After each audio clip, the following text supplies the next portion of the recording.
his house, and I'm like, why are you selling the house? Oh my God. He don't listen. Okay, so he bought the house. And he said, Fitty, my mom is sick, and I need somebody to take care of her. I said, well, Fitty, I work, but I'll see what I can do. Just so happened I had a niece. Their backyards were diagonally touching. That is nothing but God. I said, Felicia, her name was Felicia, so I know that drove her crazy.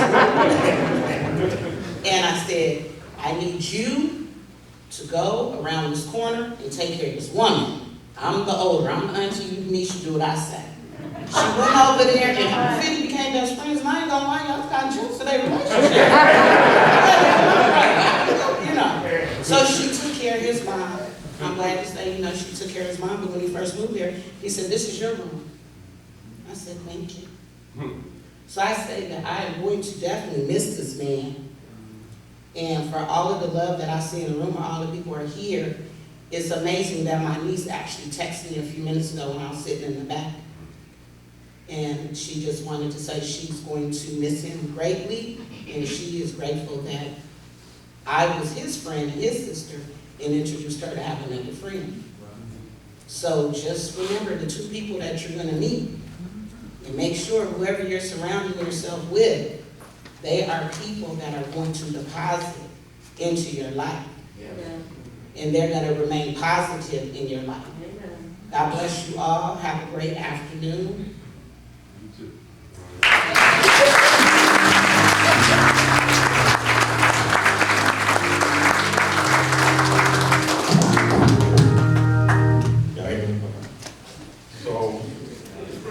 It's all good. So it's like what my man over there said, Fitty was always coming up with schemes. And he would convince me to do stuff I never would do. One thing is like we had a paintball team.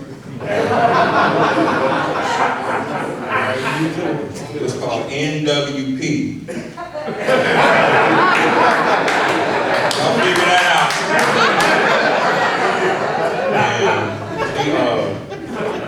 We care less about paintball. First, before kicking it with the salesman, charismatic dude, Fitty, I don't care about no paintball. But like the dude said, check. My name is Check. Check, this is what we're gonna do. We're gonna go paintballing, and then after that, we're gonna go get some cheeseburgers. And like, he would make going to get lunch exciting.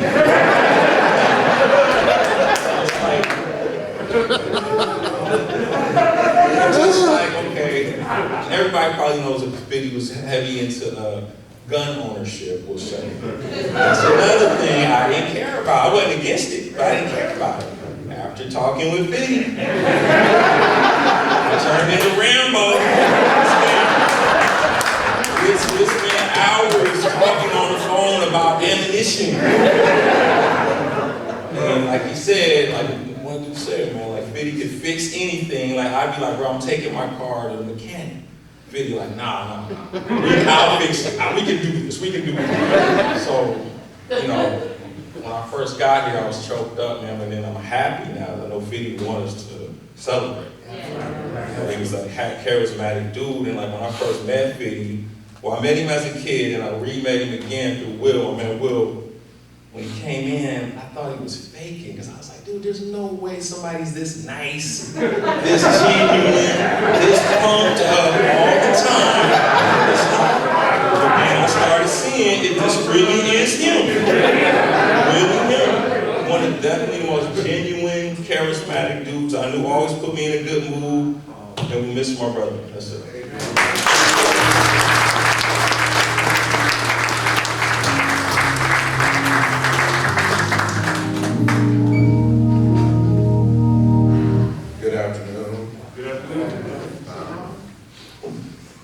I started playing with Fitty when I was a little kid.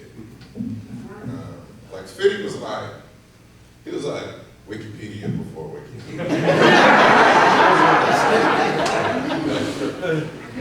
And so I used to ask Fitty, I was like, how you know everything, but you don't get straight A's?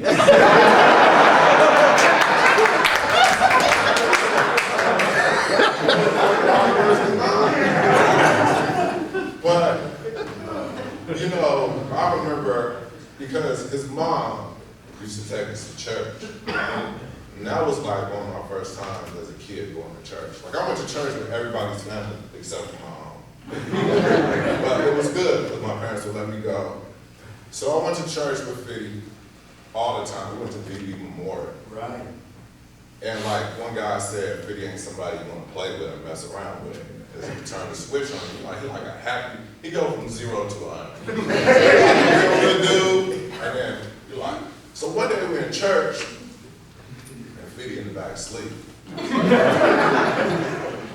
I keep nudging. I nudge him when he say, if you wake me up again, I'm gonna kick you in the jaw.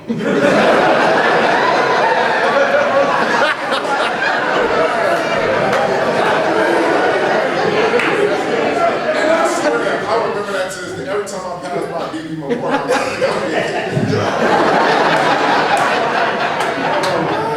So I was like, I ain't never heard anybody say they would kick you in that. I'll hit you in the jaw. But kick you in the jaw.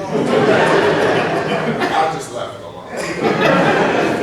He looked out, he was a year older than me and looked out for me always, you know, like, I don't understand kids now with bullying because I got bullied all the time. So when I was little, Fitty would look out for me. He wouldn't let nobody bully me, none of that, right? So one day, you know, me and Fitty used to ride bikes together. He was a generous dude, man. He had everything in the world, everything as a kid. Like, he had 50 Atari games, I had to.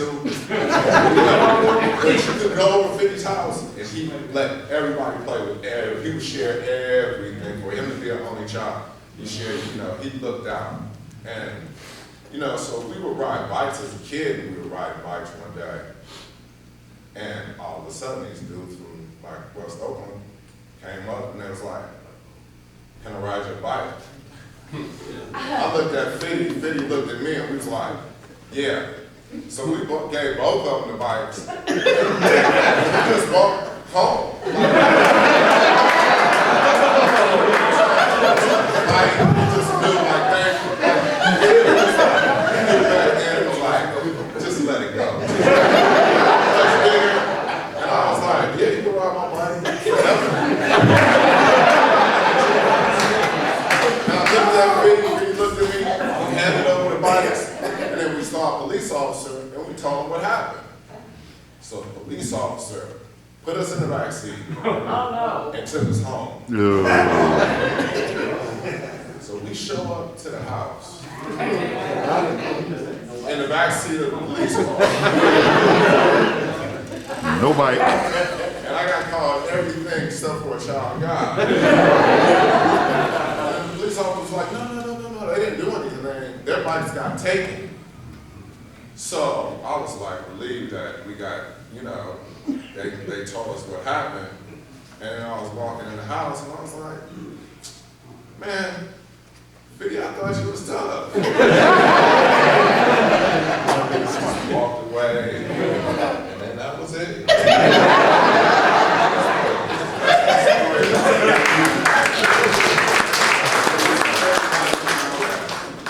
You know, I'm in the church, I gotta keep it 100, right?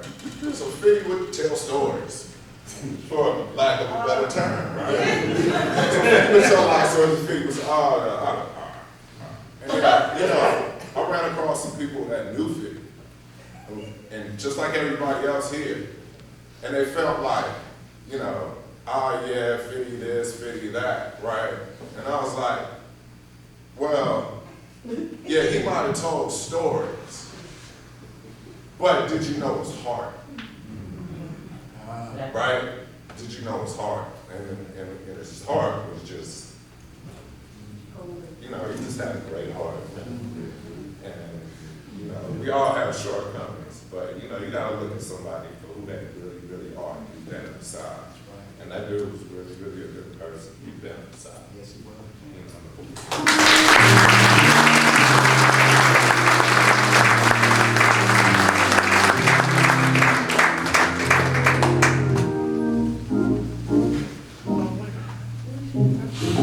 Hello. Hello.